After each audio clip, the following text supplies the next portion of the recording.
Let's go to the running back position. And the running back position, starter-wise, this is no joke. 49ers are rolling out Christian McCaffrey and Kyle Juszczyk. These are the two best at their position, maybe in the league. Juszczyk is the best fullback in the entire league, and Christian McCaffrey's in that argument now as best running back in the league. So I'm really excited about this group, and I gave this starting group an A+. Christian McCaffrey can do it in the run game. He can do it in the pass game. He can block in protection. Kyle Juszczyk can be used in every which way you want, but he's also a significant blocker in the run game, can make mismatch, and we saw that in the game against the Chargers.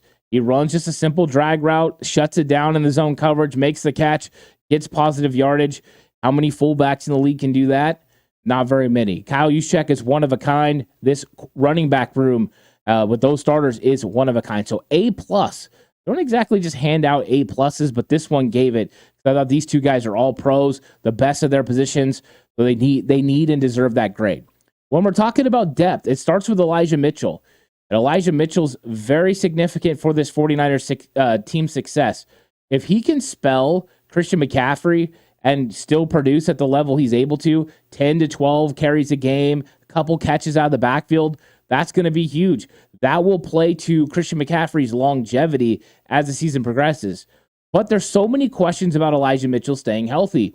Every single year, it seems. Rookie year, he got banged up. Sophomore year, got even more banged up. And then this year, didn't play during the entire preseason because of a tight adductor. So he's dealing with a little bit of a groin issue, and that is a problem. And he went back to practice before the Chargers game, and then Kyle Shanahan said they rested him again this week.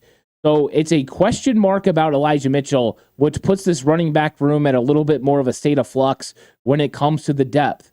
Now, they've done a good job of undrafted free agents and drafting running backs in the last couple of years. I would say Jordan Mason is going to be significant for this 49ers depth, and the 49ers know they can count on him. He got a lot of yards in his rookie season, was able to spring some big runs, but convert on short yardage as well, which is what you need Elijah Mitchell to do. But at least if Elijah Mitchell's not out there, you can count on Jordan Mason to do it. Where you have a little bit of the change is Elijah Mitchell so far has more speed for the outside zone, the toss plays. Those are plays he's going to have an advantage at. Him and McCaffrey are better at those plays than anyone else on the depth chart, not named Deebo Samuel, of course. But those guys are spectacular.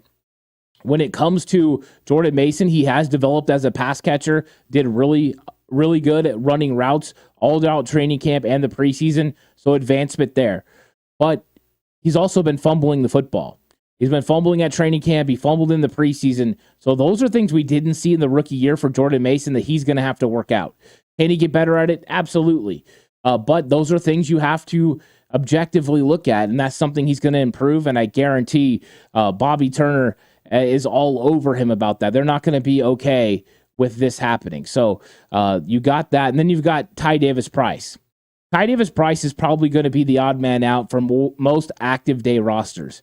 I expect them to go with 3 running backs, McCaffrey, Elijah Mitchell, and Jordan Mason. But if something happens to Elijah Mitchell, then TDP is going to be called on.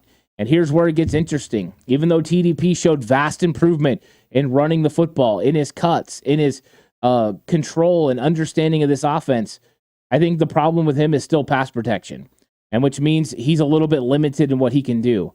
So he can do all the things physically you want. He can run the ball. He can catch the ball. He's super smart.